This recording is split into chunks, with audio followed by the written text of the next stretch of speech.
Chứ đẹp xô luôn con này cà rô rồi tên làm xe ba sao thằng mà vì tối nay cho mọi người vì này cả chỗ dọc chùa cô đã bỏ sợ đầm bầy như xuống cả chỗ trong bộ bòn và chứng con này cà rô còn làm xe ba lại chỗ tam nào tiền phí mà tiền phí rồi chỗ lại sao cái đến số này và bọn mình mong là cả rồi chỗ từ lại thằng bắt thông trong non thầm mày và thông trong non thầm mày thông tiếtចូលមកដល់ account របស់លោកគ្រូអ្នកគ្រូហើយបាទអញ្ចឹង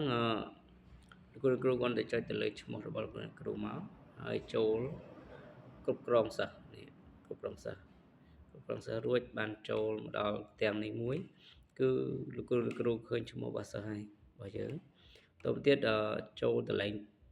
ចុច3នេះហៅ tray 3ឬមួយក៏ចុច3នេះខាងក្រោមឈ្មោះបាទចុចខាងស្ដាំដៃនេះមកបាទចុចមកឃើញហើយ QR code របស់សិស្សបាន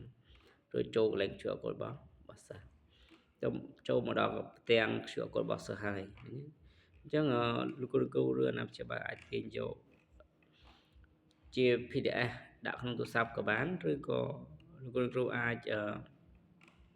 ទាញយករបស់សិស្សម្នាក់បាទរបស់សិស្សម្នាក់បាននេះដូច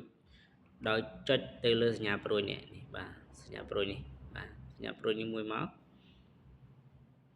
គេវានឹង download ដាក់ចូលនៅក្នុងរូបភាពរបស់យើង